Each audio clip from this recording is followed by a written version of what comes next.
recording.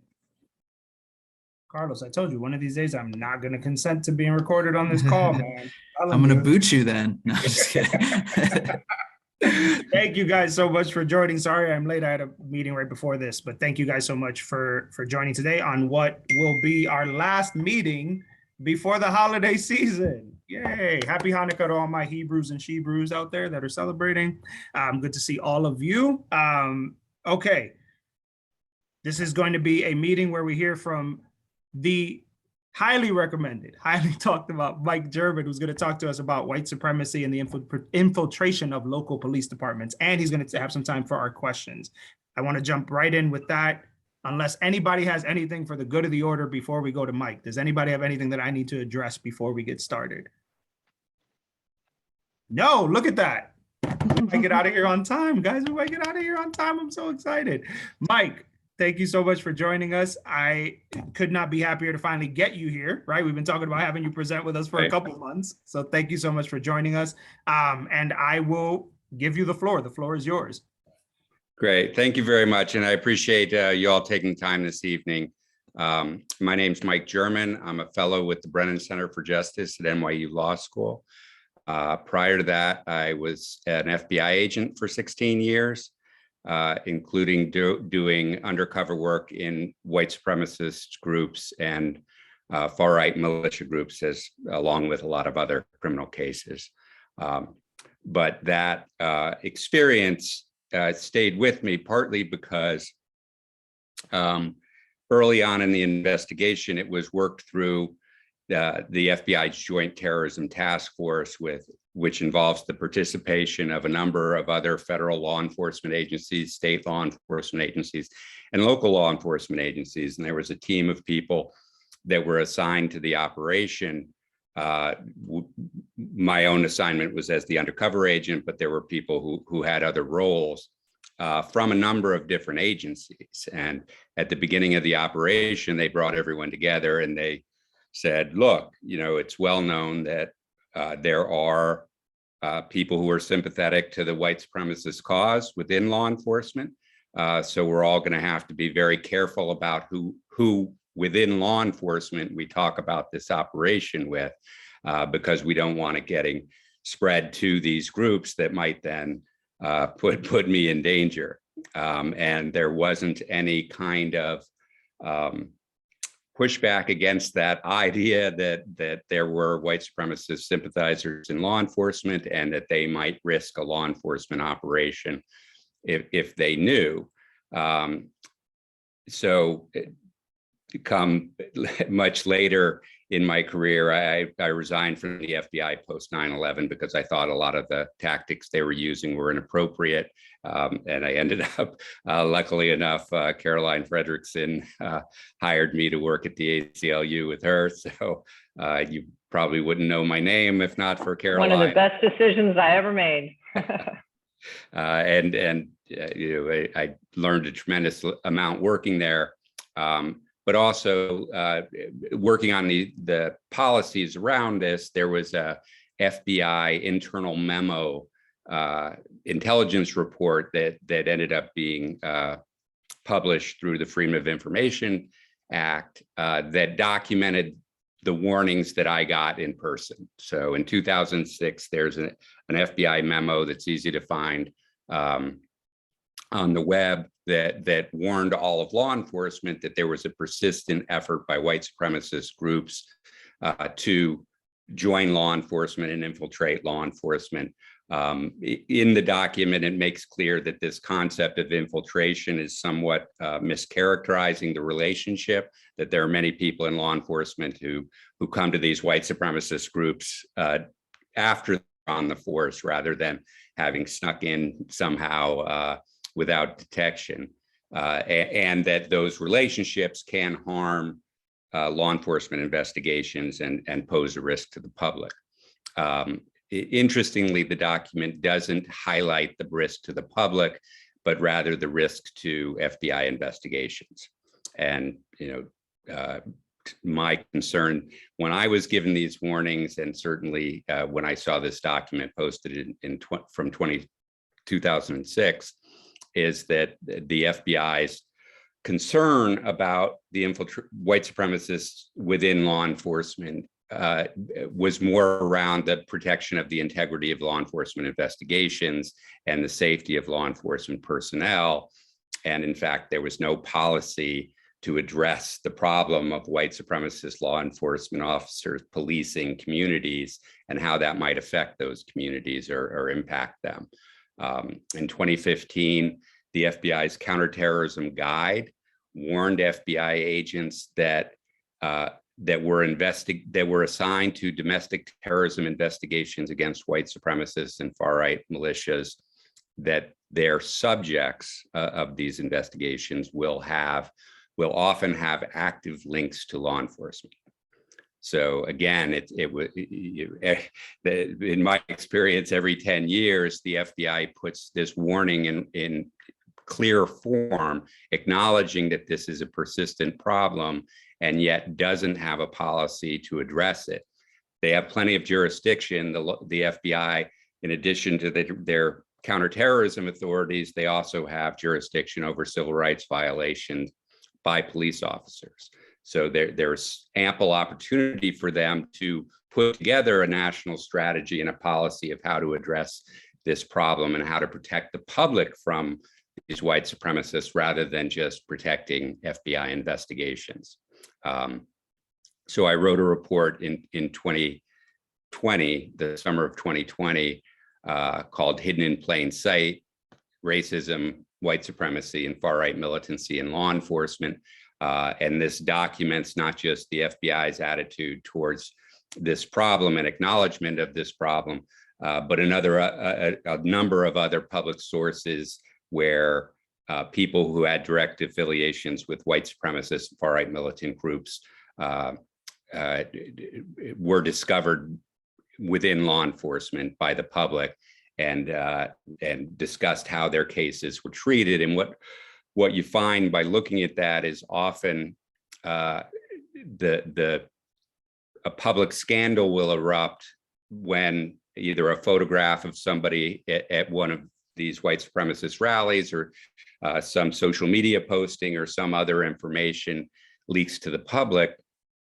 But it'll turn out that their affiliation with those groups was well known to the law enforcement agency long before it became a public scandal. And yet the law enforcement agencies don't take any action until the public demands that action is taken. And often that results in extended litigation when the person is ultimately fired because there were years of the law enforcement agency's knowledge of the activity without taking any action. So it makes it seem harder to understand why it was they took action only when the public found out about it. So the report puts together a number of recommendations for reform, one of which is to address the problem head on, that before there's a public scandal, that then the police department has to search for a reason to fire that person, to put together a very clear policy very early, to work with their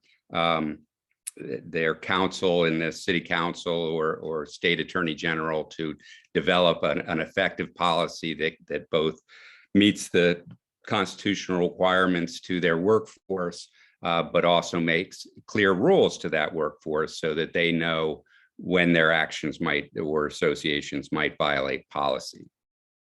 One other reform that I'll credit to Vida Johnson, Georgetown law professor, who wrote a report called KKK in the PD, is to make it clear that it's not just the law enforcement agency's responsibility to police this activity, that prosecutors have a role too.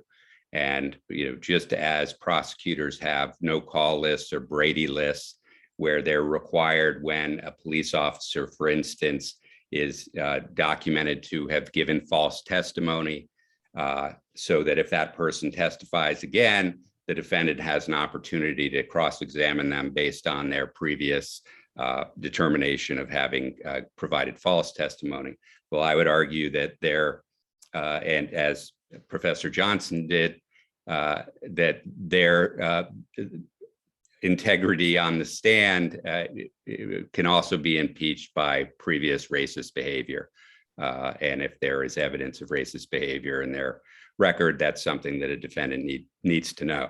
And so prosecutors should have a role in making sure that they're looking through the personnel records of the people testifying so that they have that information on hand and can turn it over to the defense whenever those police officers testify. And for the U.S. Justice Department, what I recommended is that they put together a national strategy to directly address the issue. As I said, they have ample authority that Congress has given them to address this problem.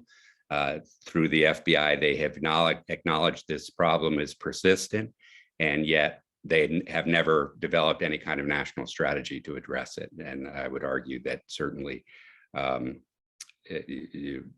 we're long past the time where there should be clear policies and a clear effort to make sure that white supremacists are not part of law enforcement, or to the extent that their behavior affects the public, that should be something of concern. Interestingly, when the report came out in the summer of 2020, Representative, I just blanked on his name, Jamie Raskin, who you all know, I'm sure, held a hearing at the House Oversight Committee to examine the issue of white supremacy in law enforcement. And it was a very good hearing. The only problem was he asked the FBI to update their 2006 written warning to FBI agents about this problem.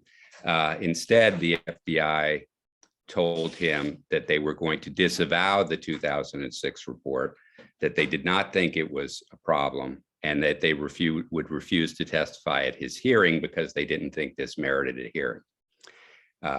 Obviously, January 6th came around, and the number of police officers who participated in the assault on the Capitol, including police officers who were arrested for their participation in that assault, changed the calculus somewhat. And it turned out that the FBI had prepared a memo that did update the document and said it was still a persistent problem. And I think this highlights not just the problem that we're talking about, but the refusal of leaders in the FBI to even acknowledge it. In other words, the agents on the ground did their job. They put the information together. They sent it up through the intelligence channels. It's there where all of us can read it. And yet the leaders chose to disavow that knowledge because they wanted to pursue other issues rather than that. So this is a problem that can be tackled at various levels, both state, local, and federal. But I think we need to put together a real effort across the country to address it and to make sure that we're doing the best we can to resolve these issues. One of the responses that you often get is that police officers, of course, have First Amendment rights like the rest of us do, and have the right to speech and association. The Supreme Court has made clear that when you work for the government, and particularly for agencies like law enforcement agencies, those rights are limited. You still have the right to speak out and to associate with whoever you like. You don't have a right to be a police officer. So the attempts to fire or discipline these officers have been upheld all across the country. But again, what you'll hear from law enforcement agencies is, well, we don't really have the capability or the interest in crawling inside the minds of our employees and trying to find out who might harbor hate, or constantly monitor their off-duty social media activities to try to find some information that might reveal these hidden proclivities. But the truth of the matter is, which was the title of my report, Hidden in Plain Sight, is that this is often well known. within the law enforcement department. These are not people who are hiding. You know, if there's a police officer who harbors in his heart hatred for other people, and yet you never see that in his behavior on the job or in public, and they're never the subject of any kind of public complaints or complaints from their colleagues, but they go home at night and in their own home revel in their hatred. That's not the person I'm worried about. I'm worried about the person who is engaging in racist misbehavior on the job, putting both the public and his or her colleagues in peril. And they don't have to go to social media. They don't have to put psychological tests on. All they have to do is read the citizen complaints about their officers, read the complaints of discrimination that they get. And this is where I think the structural discrimination is so present, that when a police officer makes a complaint about racial misconduct or discrimination on the police force, the agency's response is to defend the person who's been accused and often take retaliatory action against the accuser, where these are both police employees. You know, this idea that we're somehow supporting the police by not requiring this kind of internal disciplinary action mistakes that it's a police officer who's making the complaint. That person has a right to the same kind of support. And we have to, what police leaders need to do is understand that these complaints are an opportunity to address the problems that they have within their police department, and look at these as opportunities rather than as allegations that require a strong defense against and retaliation against. And that's why one of the key recommendations in my report is strengthening whistleblower protections. Because right now in most police departments, and it's certainly true in the FBI where I work, it's more dangerous to your career to report a colleague's racist misbehavior than it is to engage in racist misbehavior. And that's what has to change. And that's the totality of my prepared remarks, and I'm happy to take any questions. Awesome. Thank you for that, Michael. And for everyone, I shared the three links to the three reports that Michael talked about. And then we have our first question is from Robin. Robin, I'll pass it to you. Sure. So I just skimmed the report, and it's a very impressive piece of work. Thank you for doing it. I think it's really helpful. I guess my question is, okay, so we're the Policing Advisory Commission for Montgomery County. We're about to release a bunch of recommendations about traffic enforcement. If you were writing the rules in Montgomery County, what would be your top priorities to deal with potential racists in the department? What would you like to see? And I'm not familiar with. No, I understand that. I mean, but at a county level, this is not state, and right? It's not, you know. Right, and really the key is what are the existing policies. Often what we see is somebody will be photographed at a Ku Klux Klan rally, and then the issue will be, well, you know, there's no policy against being affiliated with the Ku Klux Klan. Right. That's very rare to have somebody in a policy naming an organization like that. And I don't know that I would recommend that they do that. But where they get fired is behavior unbecoming the police officer, and these kinds of very vague requirements that may be easier to challenge because, okay, here's a police officer who hit a person with their car when they were driving drunk on duty, and yet that person didn't get fired. Maybe they got disciplined. There was some other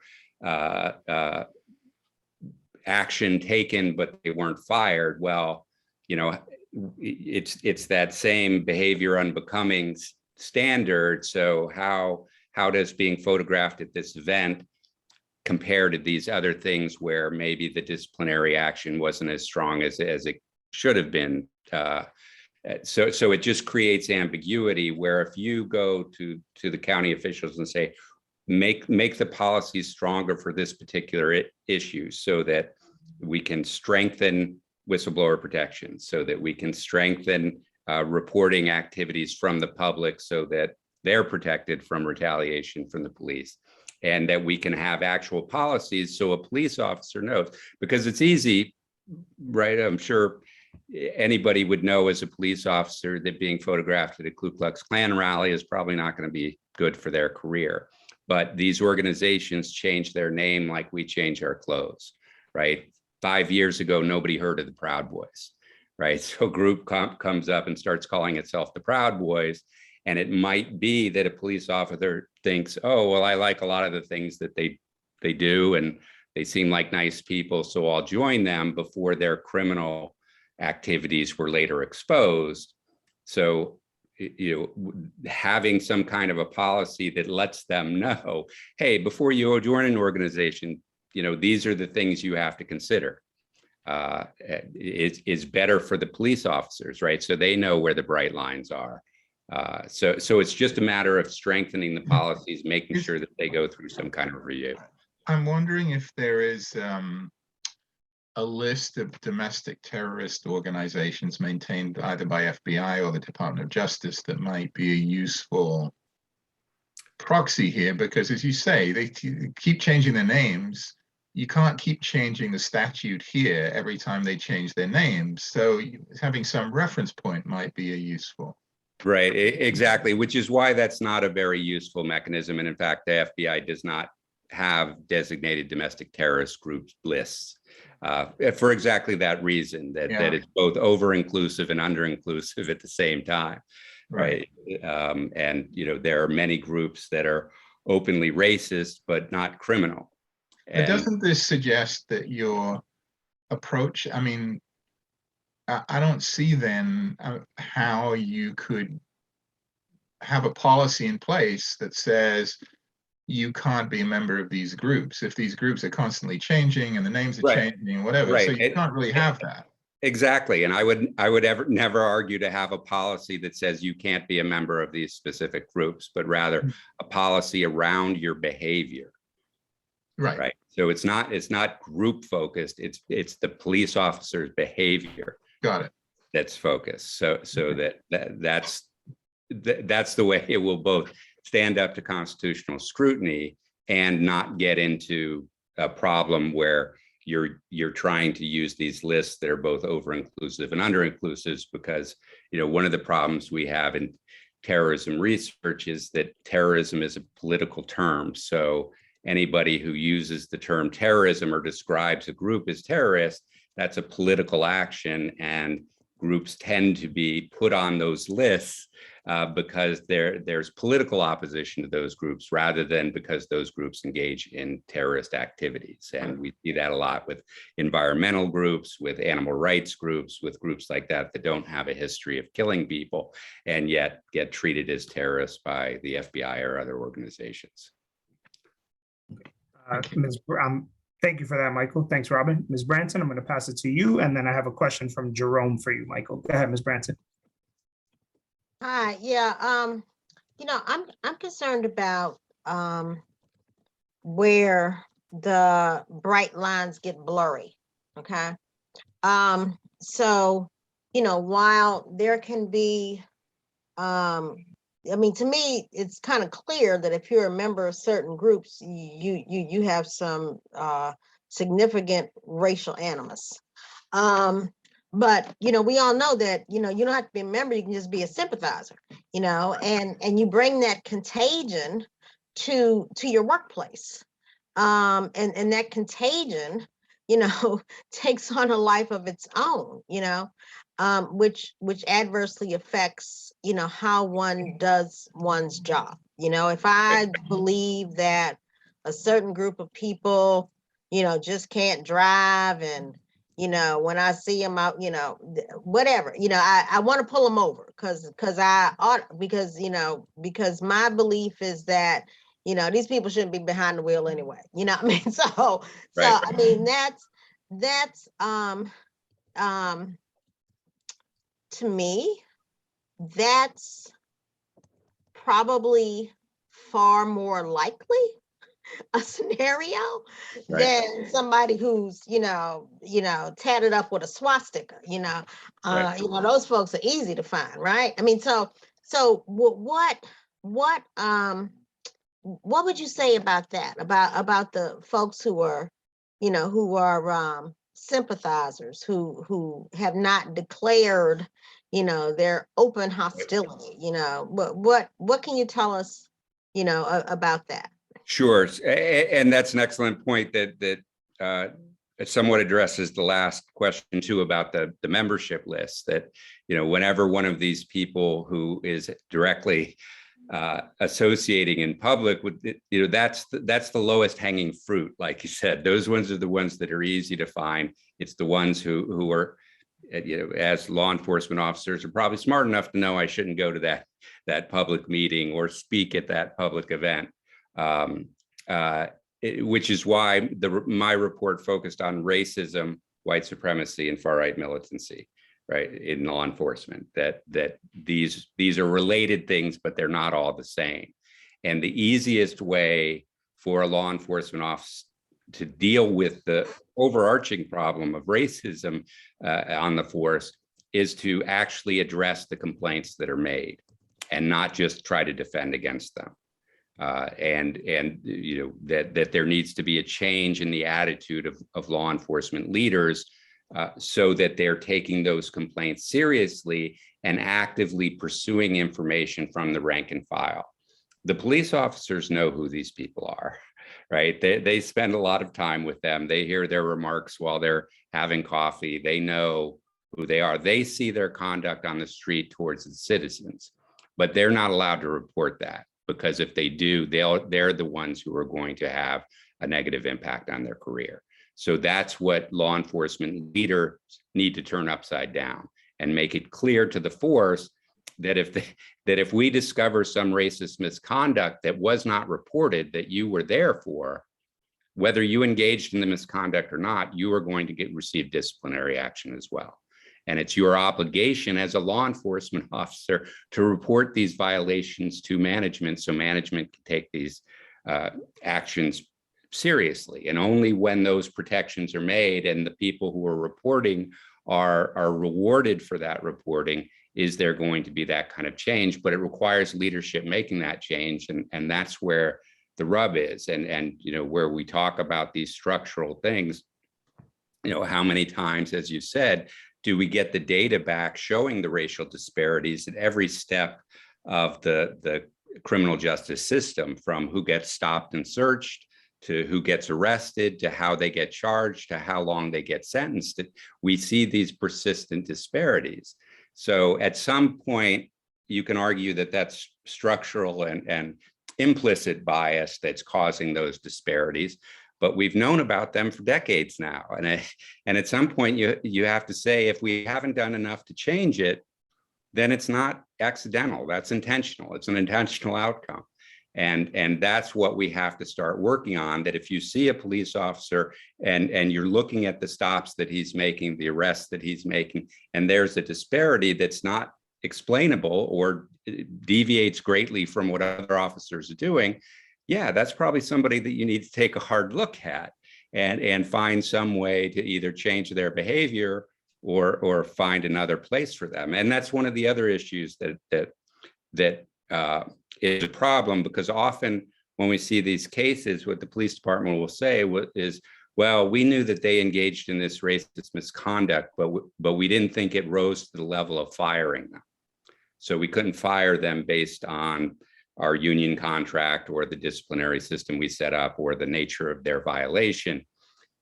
And then that's the end of it, where there is a whole world of activity between firing them and letting them do the job and continue to impact the community. There are plenty of jobs on the police department where you don't have interactions with the community, right? Somebody has to manage the carpool, somebody has to manage the evidence room, and not that they can't still do harm in those roles, but if I know this person has engaged in racist behavior in the past and I don't see something that a disciplinary process that can change that behavior, then there are other mechanisms I can use to protect the public from that person.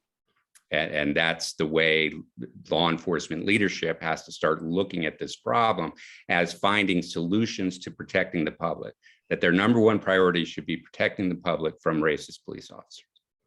And if they change that attitude, I think that progress can be made. Okay, thank you.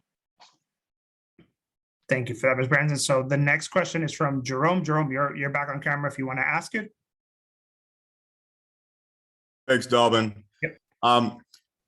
Thanks so much, Mr. German, for your work on this. As you're talking, I'm thinking about January 6th, right? And just the lack of urgency on the part of law enforcement. I'm thinking about, all the Trump supporters and the folks in MAGA hats storming the Capitol and like no movement, right? And knowing that, not even questioning, but knowing that if they had been Black Lives Matter supporters and folks who are in support of racial equality, how the response would have been from law enforcement. And so I can't help but think about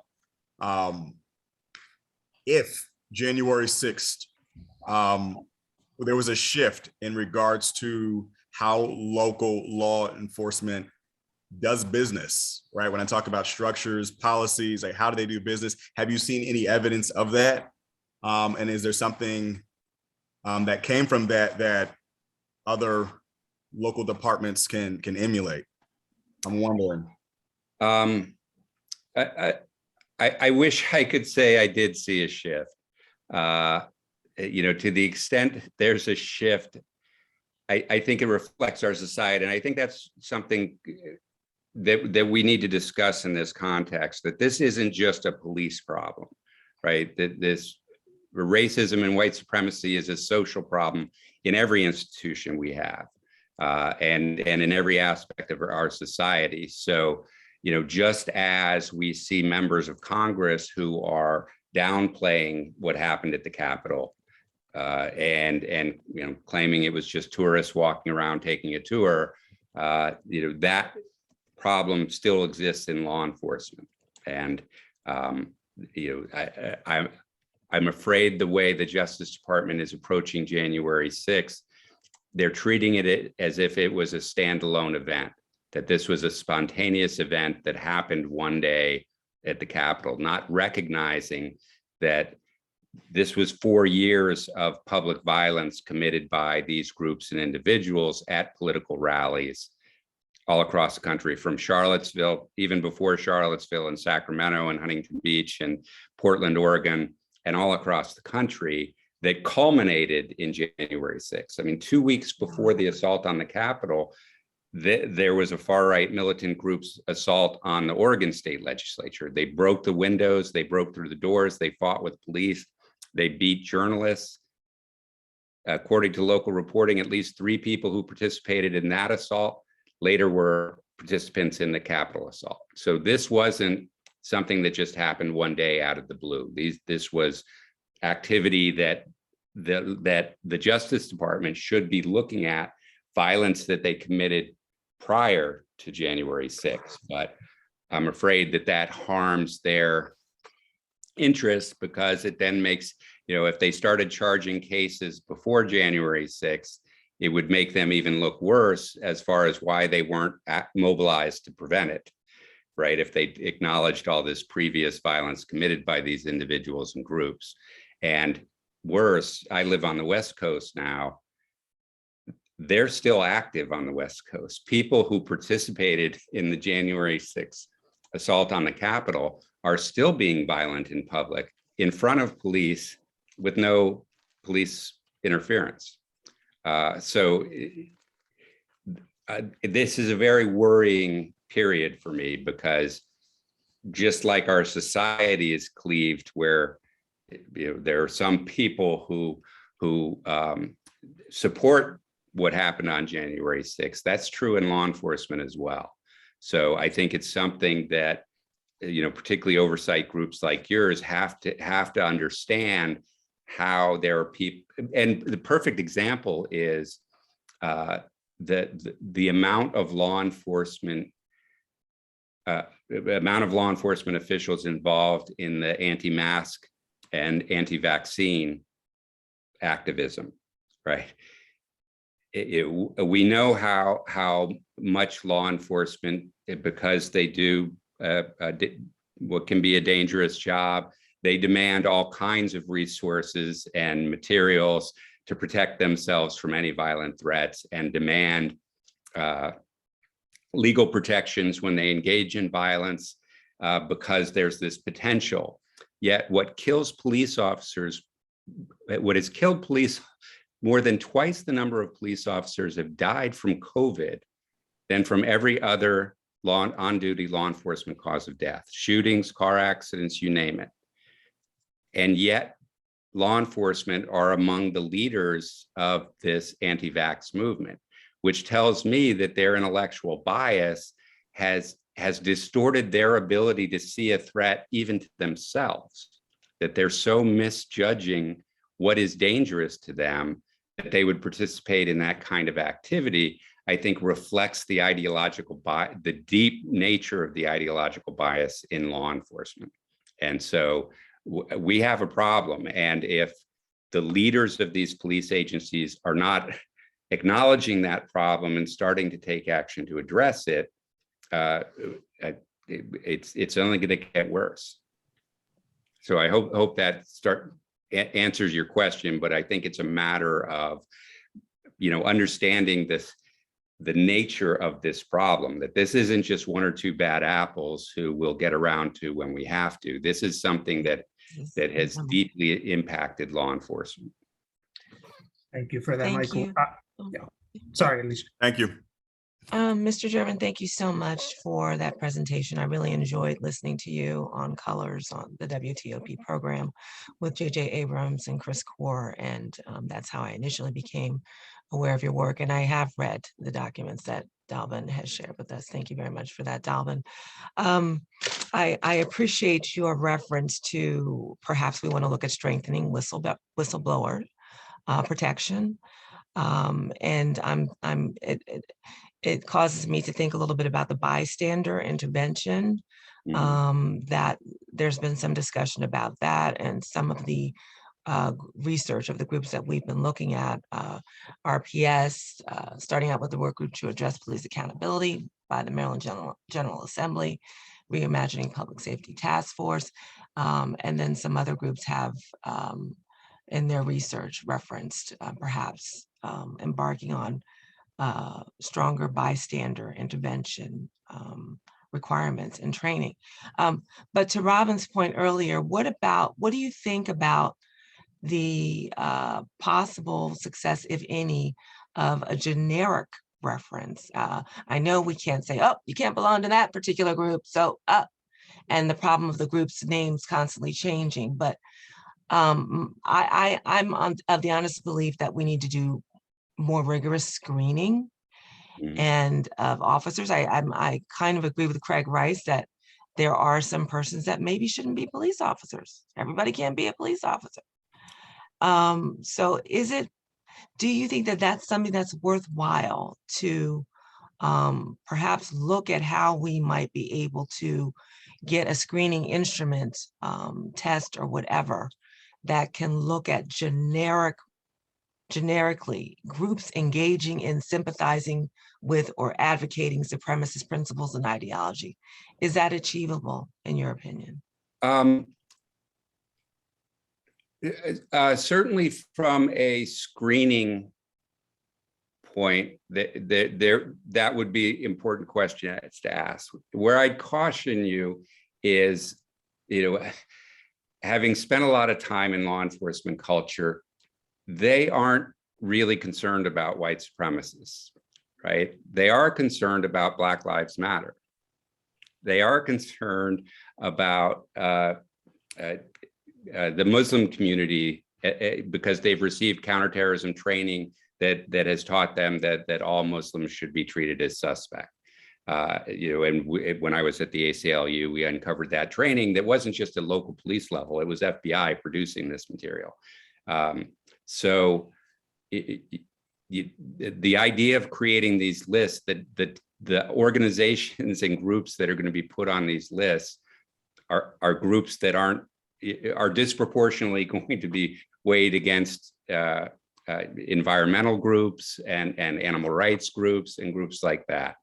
So I think it's just a flawed way to go about it, because again, it's going to be over-inclusive and under-inclusive. And what we have to do is focus on behavior and, and criminality, right? The Ku Klux Klan, it isn't just that they harbor racist beliefs, right? They commit crimes. Mhm. They're a criminal organization. And any more than you could have a police officer who is part of the Italian mafia come in and be it, right? It's the criminal activity that we should be focusing on. And, again, where somebody may not like something that somebody said in an organization, I think gets harder to police, where it's easy to police behavior. And, particularly where, again, this is not something that's hidden. This is something that's well known. It's just a matter of making sure that the activities and the clues, whether they're from citizen complaints or from complaints from whistleblowers, that those complaints are treated as an opportunity to address a cancer within the organization, and the support of the complainant in the community and the whistleblower is what is going to change the attitudes within a police department. Because when the police department sees the person who engages in racist behavior on the street get commendations and get prime assignments, and their inclination isn't to take on the system, right? Their inclination is to go along with the system. And if the system rewards that behavior, that's what they're going to reward. So that's what needs to change. I think it's a mistake to try to imagine that this is somehow so deeply hidden that we can't find it. I mean, often in the more recent cases that we've seen, where the police officers tell on themselves is in social media. And social media is a social activity, right? They're not writing in their diary. They're writing in places other people can see it. And clearly they're comfortable writing these racist things among their colleagues. These typically aren't public social media accounts, but they're law enforcement accounts. There was a ProPublica expose of one of these Border Patrol accounts. This was the one where they made horrible comments, threatening comments against members of Congress, and just really awful stuff. The head of the Border Patrol was on that forum. So he didn't have to start some investigation to find it, right? He's on the forum watching this traffic in racist and threatening things from his officers. So we have to recognize this is not something that's hidden. This is something they see every day and for whatever reason choose not to address. So we don't have to create some new mechanism. We just have to create pressure so the law enforcement leaders actually address the problem. There's much discussion, I'm sorry for an additional question, regarding upping the implicit bias training and focusing on training and more training and changing from warrior to guardian mentality. And in that guise, more training toward that direction. Do you think that is going to, given these considerations, do you think that that's going to help at all? Certainly training can help. What we saw with the trainings that we covered through FOIA when I was at the ACLU, the training was the problem, right? That these agents were being trained to make to have racist preconceptions about different groups. So I worry when training is put out as the solution, because who gets picked as a police trainer, it isn't necessarily somebody from the ACLU, right? It's somebody who's respected in the police department, and often what we've seen is the people respected in the police department are the people who are most aggressive and most dominant in that system. So we have to be very careful with training. And I would argue that certainly from your perspective, you should be able to see the training, because often, law enforcement, like all of us, we're in our own social media bubble, and we tend to focus on the things that we see as the reality of the world. But when you take it out of that bubble and add other voices and other perspectives, you can see how maybe something that somebody didn't, I mean, in some of the counterterrorism training the FBI did, there were these descriptions of, wars in the Middle East in the 7th century, and something that some general said, where it's like, what is that doing in contemporary law enforcement training about modern American Muslim communities? I mean, it's just kind of ridiculous stuff that, the FBI ultimately pulled 800 pages out of that training because it was biased. So, that scrutiny is really necessary, and you guys should be able to see that kind of training, so, or at least compel some independent review of the training that these police officers receive. I have a couple of anecdotes in the report, and there's various studies about the effectiveness of implicit bias training, but I would argue that one of the major problems with it, I quote 3 separate implicit bias trainers, police trainers, who say that they intentionally do not address explicit bias, explicit racism, that they're afraid that if they bring up explicit bias in implicit bias training, it will turn off the audience and they won't listen to the implicit bias training.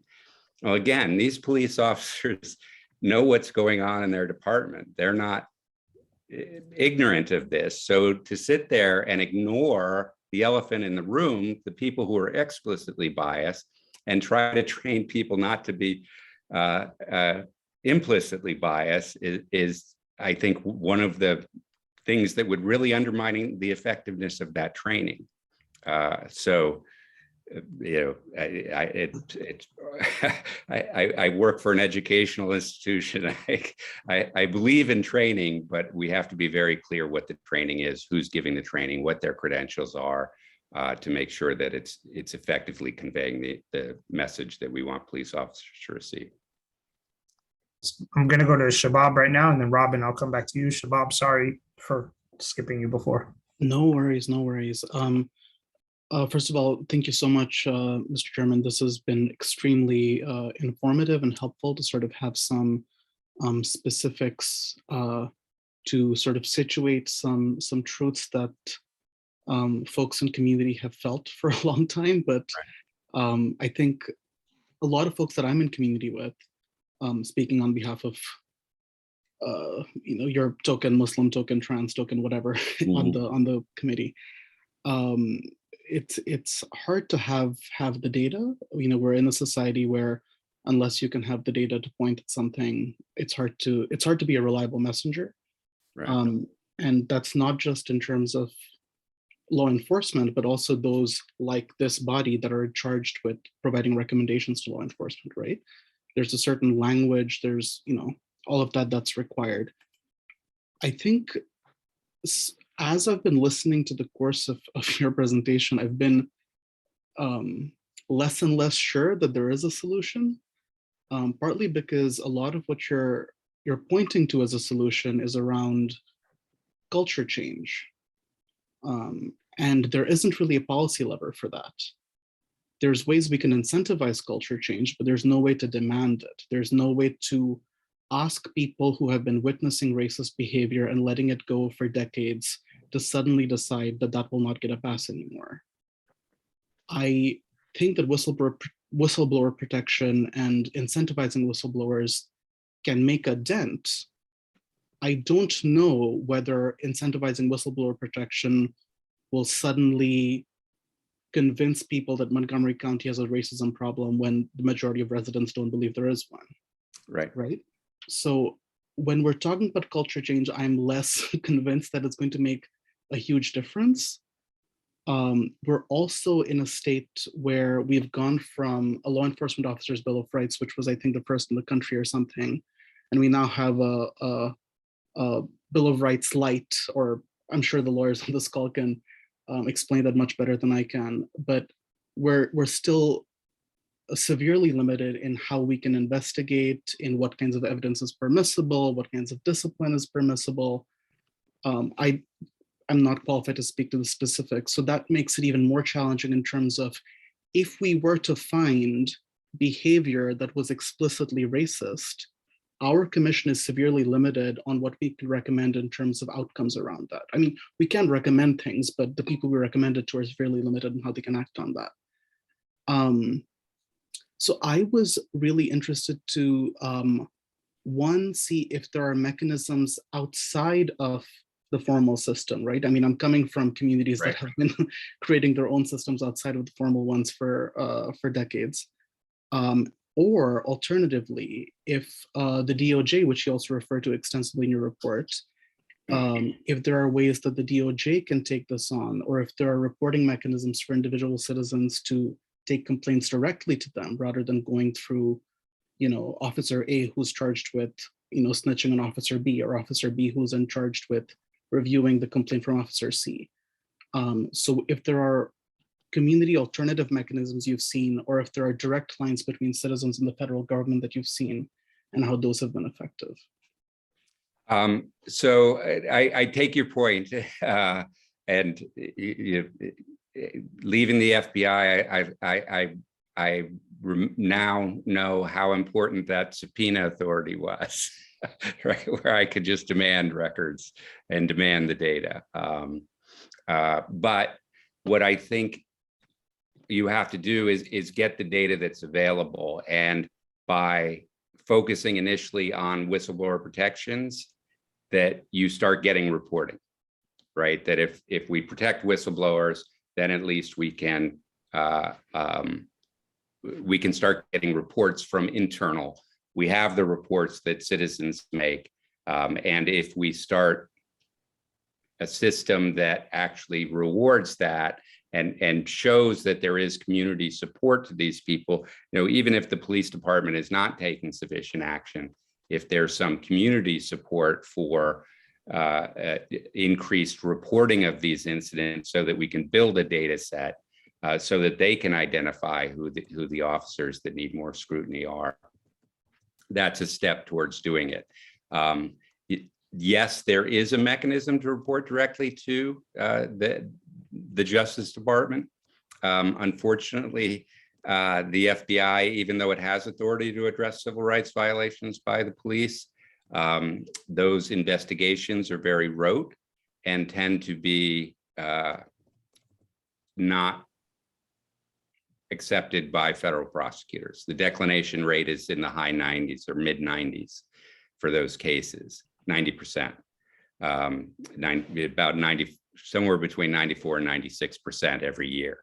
And that's where the FBI does an investigation, they bring it to the prosecutors, and the prosecutors just say, no, we don't think that will be a viable prosecution. That's partly because of the manner in which the FBI does those investigations, because there's a conflict of interest, right? The FBI depends on local law enforcement for much of their work. There are only 12,000 FBI agents across the country and now spread out across the world. They rely heavily on state and local law enforcement to do their job. So to turn around then and investigate the police and charge the police with crime isn't something they like to do. They'll do it once in a while, but that's part of the problem. So I think this is where bringing in the state and local prosecutors' offices are important, to ask them, when a citizen makes a complaint about a police officer's racist behavior, are you aware of those complaints when you use that person to be a witness in a hearing? And shouldn't you, once you're made aware of that, at least give the defense attorneys the benefit of that information so that they can defend their clients properly, and put the responsibility on the prosecutor's offices, which is again, closely tied to law enforcement, but at least a separate administration that's more open to or influenced by the politics of the situation, right? That if they start creating these Brady lists that include any officer accused of racist misbehavior, and they can get access to those police reports. So, the complaints of racism. So they should have access to the names if they wanted to look for them. Great. Thank you, Michael. Robin, you had your hand up, and then there's a two-part question from Ms. Branson that I'll get to that Alicia echoed. Go ahead, Robin. Yeah, I wanted to push back a little bit on your sort of complaints about implicit bias training. It seems to me that actually there's no point at all in trying to train racist police officers. What you need to do is get rid of them. So when you talk about implicit bias training, you're talking about officers who you think should be on the force and need to recognize that they have unconscious bias, which we all have, and how to deal with it and how to manage it. So I think it's somewhat unfair to say that they're ignoring racists. It's just that in that classroom at that time, they are hoping they don't have racists, and they're trying to train non-racist police officers to be better. So that's one thing. And there's a second thing, which I think is sort of missing here, and that's the power of data. If we are tracking officer activities correctly, it's not just the complaints that we will need to look at, which fair enough, absolutely, I agree with everything you have to say about that. But we should be seeing patterns in there too, in what individual police officers do, and that can raise flags. And now that we have body cams, it's possible for management to look at that and see and identify what's going on. I mean, I think you suggested that inside the department, they know who the racist police officers are, and that may very well be true. I'm not a police officer. But so if that's true, then the problem is dealing with them. But I think there may be also issues in sort of that you can find objective evidence of racism in how officers do their job. And we should be getting better data to do that. Thank you for that. And to be clear, it's not that the implicit bias training would be directed towards racists. It's that they don't acknowledge explicit bias exists in the law enforcement office. Mm-hmm. Well, okay. So their statements, and the quotes are in the say that they don't address the existence of this issue, that but saying they're not going to address it is not the same as saying that it doesn't exist. They're saying we're not dealing with it right now. No. Another issue. No. You're completely misunderstanding what it says. Okay. What they say is they don't raise that it exists. Yes. That's what they're saying. Ignore it. Right, that we're going to ignore that explicit bias, and we're going to treat. Wait. Let me just finish. Yeah. The second part of your question, that what, and I'm sure you do have the data about police stops, about arrests, about search. That's usually collected by most large police departments now. So that's available, and it almost invariably shows racial disparities. Right. In those stops. But what the police will say is, well, that's because that's who's committing the crime. That's not because we're biased, that's because of that. Mm-hmm. So if you're training somebody that this is implicit bias, when they're sitting next to a guy who they know is explicitly racist, and we're not addressing that explicit racism exists in law enforcement, the idea that we're somehow going to correct the implicit bias that causes the disparate outcomes is what is the disconnect. That what the police officers in that room are getting from that training is, I have to sit through 2 hours of this to make sure that I copacetic with my job, and I go back out on the street with the racist police officer doing what we were doing the day before the training. That if you're not willing to actually address that explicit bias is part of the problem with these disparities, then you're ignoring what the real problem is. Oh, sure. I agree with that. Okay. Thank you for that. Ms. Branson, you had a point which I can pass the floor to you. Okay. Yeah, so a couple things before I get to my point. Here's, I think the reality is that people don't want to make their friends uncomfortable. You don't want to say things that will upset people. Well, some of us don't. I don't really care. But that becomes, because police work and these other kinds of, environments are based on this mythology that, we all have to work together. There has to be this camaraderie that allows us to have each other's backs, quote unquote, which is utter nonsense. But anyway, so you don't want to offend people, and so it seems to me that that's why this, explicit bias thing occurs.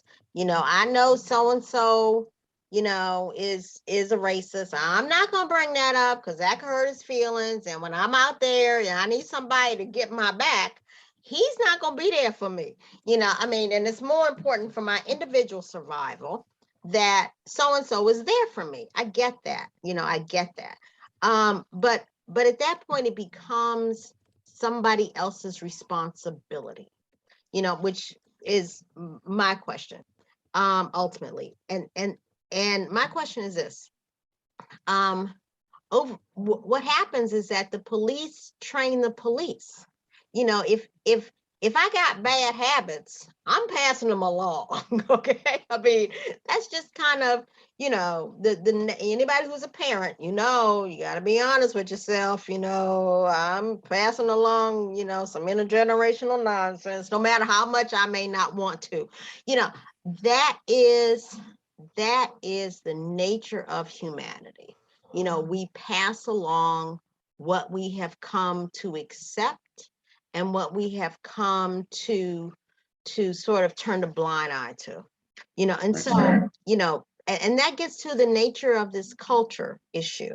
To me, the only way to change this culture is to dismantle it, and you dismantle it by changing who does the training.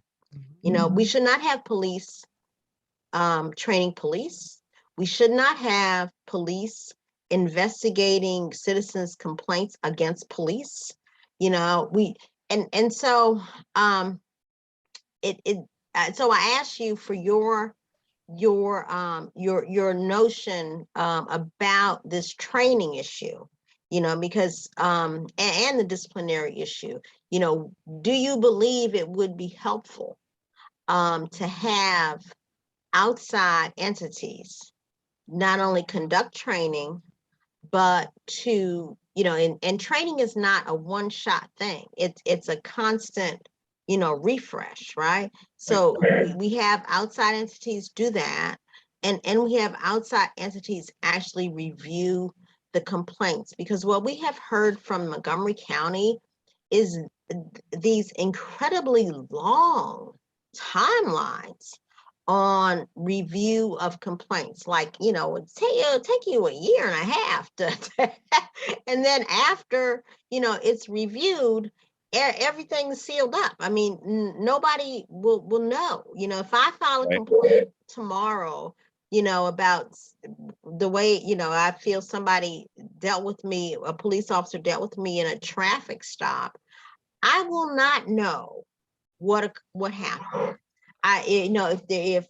If there was discipline taken, I will not know. That is their process. That is their protection. And so my question to you is: do you believe one way to change the culture and to get to some of the concerns about reform we have would be to involve entities outside of the traditional policing system, and to make sure that it's not the police who are picking who does the training and who reviews, the citizens' complaints. Absolutely. I'm a believer, that sunshine is the best disinfectant. And, those independent, the more independence you have, either doing the disciplinary investigations or the investigations of the complaints is essential, mostly because the communities that are impacted, if it's going to take a year to do that investigation, that police officer is going to know that citizen made a complaint and be able to retaliate against that police officer or that citizen. So I can understand why there's some hesitation to make the complaints. And unless there's some mechanism to protect those people, and you can, again, there are a lot of police jobs, you can reassign that police officer to a different part of the city or a different job that doesn't involve interactions with the community during the pendency of the investigation. In New York, the Brennan Center worked with the city council to establish an independent inspector general for the NYPD that do more kind of broad audits and investigations of policies and processes rather than specific incidents of citizens' complaint. But I think that's one mechanism, to have an independent inspector general do those kinds of investigations to try to hold the police accountable. But I agree with you that yes, having independence in those investigations would be very helpful. And there are many ways to do it, from making this part of the Attorney General's responsibilities so that it's a statewide system, that when a complaint is made against the local or county police departments, that there is at least some independence, that you don't have a police officer investigating his partner or somebody that he's close friends with, but it's still law enforcement. So, in my experience at the FBI, involving the prosecutors was always helpful because they have a responsibility in their office, but they also have an ethical responsibility as lawyers and as attorneys. And they know that if they push too far in their official job or do improper things in their official job, they're not just risking that job, they're risking their professional license. And so that creates a little bit more aggressive scrutiny and more deliberation in how they make their decisions.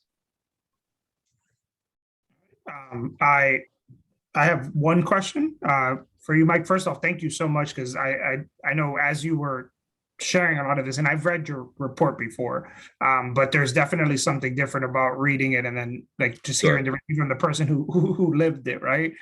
In that respect, you cited a lot of examples about the role that leadership has played, right, in this culture that exists. And I love the fact that you push back on the implicit bias thing, because again, if we don't call it what it is, if we don't own what it is, it's very hard to actually move past it, right? If we just kind of saying it like, oh, I implicitly don't really like ketchup on my hot dogs or whatever, right? Whatever it could be. But you kept mentioning the role of leadership, and I'm curious, just in your work and just any suggestions that you have on how to work with leadership who ultimately are responsible for holding an officer accountable if they do something crazy, right? Like, say, for example, we had an officer that went to the January 6th rally, right? Whatever, and was never held accountable because leadership just kind of was like, oh, it's fine. He's allowed to be there. They're allowed to be there. Just any suggestions that you have on how best to do that? Because you've given, I know me as chair, and you've given me a lot to think about in terms of policy changes that we could propose, but I'm trying to think of how to cut the head off the snake, so to speak. Right.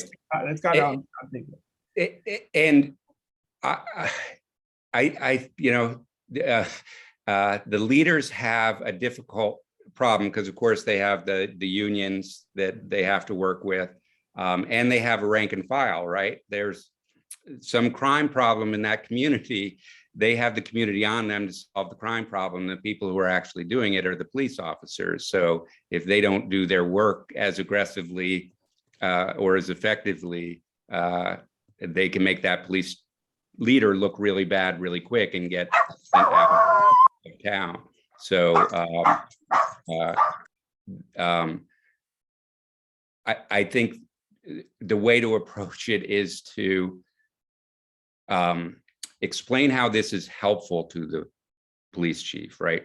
And it's fascinating to have, I've had a number of off the record conversations with police leaders, and they acknowledge these problems, but feel disempowered to address them, that the penalties that they'll face if they address them head on are worse than the problem that as it exists. And I think that's what we have to convince them is a wrong decision, that no, this problem is actually worse, and it's worse for you as a police leader.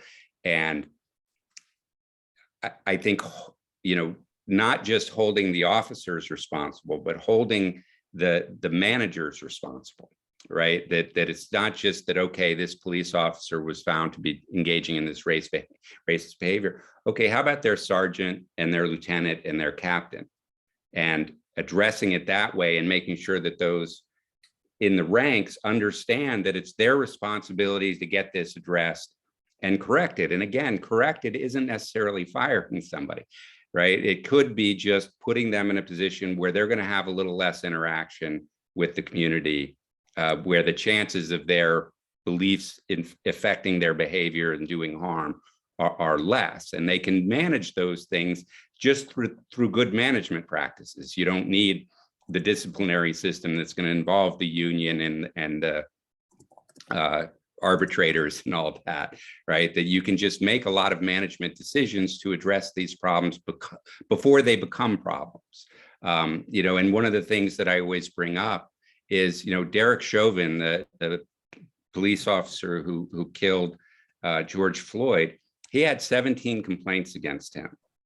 And to the extent that, the police obviously didn't look at those as something worth terminating him, he was selected to train young police officers. That's why the other 3 were with him that day.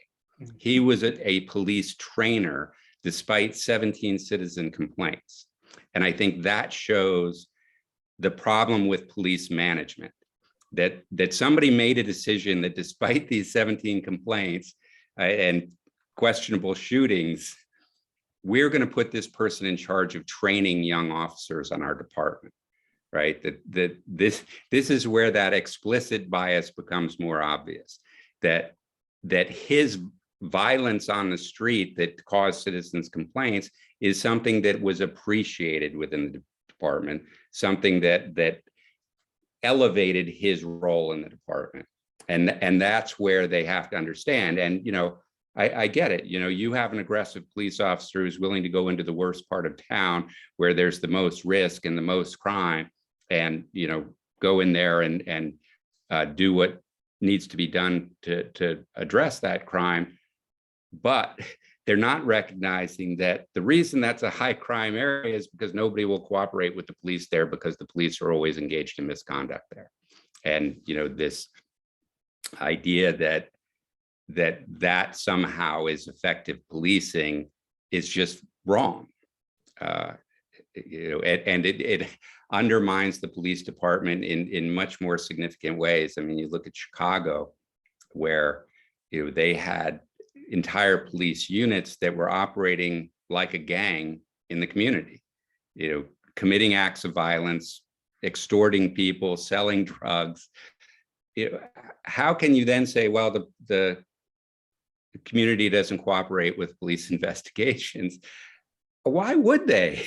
Right? I mean, it's like we're talking about this reform issue in this fake world that we're imagining exists, and completely ignoring that the real problems that cause this police community disconnect. And unless police leaders are willing to start looking at this problem differently and realizing that by addressing these problems when they're small, it's better off for them in the long run. I think we're going to have big problems, but I think they do recognize it. Many of the police chiefs that I talk to do recognize this is a problem. And, I think a group like yours going to them and saying, we want to work with you, but we also need to hold you responsible. So tell us what you need from us and we'll do it. But if we don't start seeing action, we're going to have to up the criticism that we're making to make sure that you're taking this matter seriously, because it harms our community. Awesome. Thank you, Mike. Does anybody have any last questions for Mike? We have about 9 minutes left. Nope. This was incredibly helpful, I think, for a lot of us. I'm really glad that we kept trying to get you to come and talk to us, Michael, because I know, just speaking for me, you gave me a lot to think of. Eric, I see your hand up. Sorry, go ahead. Thanks, Dalvin. Mr. Chairman, I was curious if you can think of contract examples or language that have been adopted in other jurisdictions that would help carry out the approach that you think might help. So it's hard to take a model from one place and put it to another, because we're talking about city laws and policies, state laws and policies, which are all very different. So it becomes really difficult to have some, okay, this model policy worked over there, we can just implement it here. So